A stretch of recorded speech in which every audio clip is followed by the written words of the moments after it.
I learned transcendental meditation to help controls the to stay focused and to stay healthy, to recharge. And during meditation, definitely these noises that you called it, it's the thoughts that can get pretty pronounced. It run through our minds, and we're trained not to resist it, to let it pass. It's just a part of being alive. And with all the thousands of thoughts that we all have in a day, surely there are plenty of negative ones, no matter how happy we are with our lives or with ourselves. It's just it's a natural thing. So I learned to offset it with positive thoughts. So that's the more holistic approach to dealing with the noises. So the other practical things that I do is I take long drives, and I love the beach, so I live about 30 minutes from the beach. So I go on a long drive, listen to loud music, and get to the ocean air, and it's very healing on a good sunny day. And I also watch movies. I give away my secret here. I watch a lot of movies whenever I have time to do it. I go to theaters. I like to see movies in theaters. So, and I watch at home foreign movies, French movies, especially to keep up with my French. And I watch Spanish movies, German, Dutch movies. I haven't tried any Asian movies yet. I heard they're very addicting, the dramas ones. And I watch some Netflix films and series and things like that. But there are periods of time where I don't have time to watch. So I do miss it. But when I do have time, it's a great escape.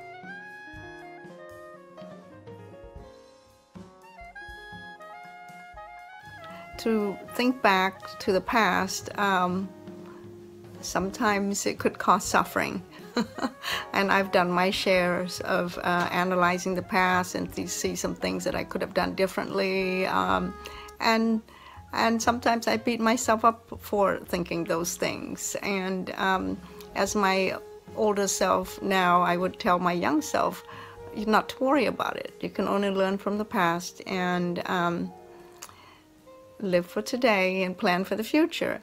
And so that is something that I have to remind myself to do. And I still have occasional moments where I thought, oh God, you know, I shouldn't have done that. But anyway, we're all human, and the mistakes, the failures, the success, and everything that happens, it contributes to who we are today. And I certainly can say that I've done my best and for what I know at the time.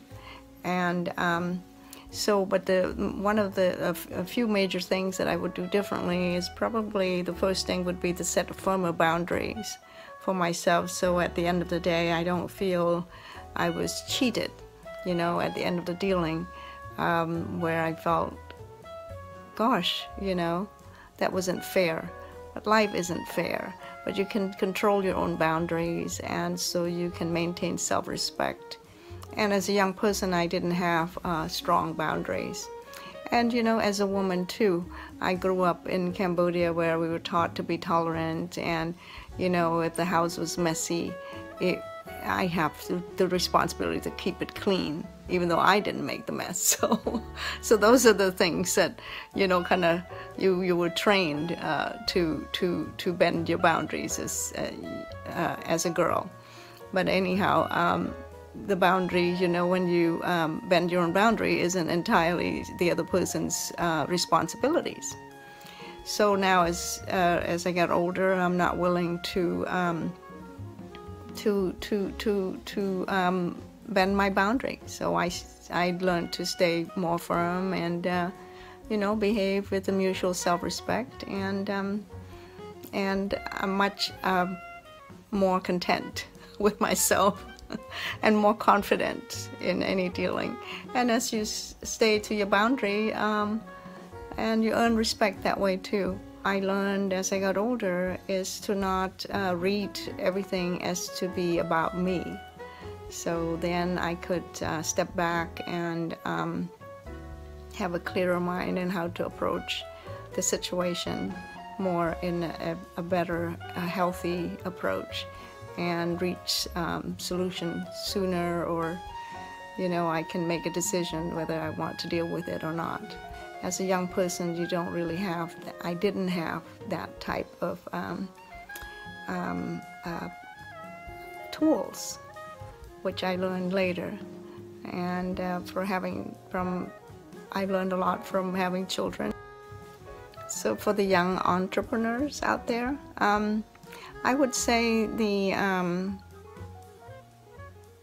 my recommendation, individuals are different, but I think the common theme is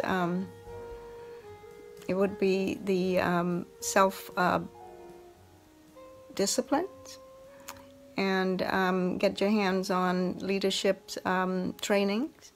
I think those are all good tools, and be a conscientious person. And I think you can get trainings in that. You don't have to live half your life to evolve as a person. You can get access to seminars and retreats, trainings, and anything that's to do with self-discovery and transformation. I met many successful person in my life, and each one of them seems to have that common theme about them. They're very humble, they're very evolved person. It's almost like they're walking on a different plane. It's either they learn from their experience, or they have access to certain trainings, or they were born with that character. But I think majority of them is trainings, and the ability to observe and listen and really hear, and people around them, they learn on a daily basis, even though they're leaders, even though they run their own companies. And my role model was my father-in-law, who was a former father-in-law, who told me that there are only 8 to 9, 10 hours a day. So you could choose how you spend your time. You could do the things that isn't going to contribute to anything all day long, or you could be doing big things.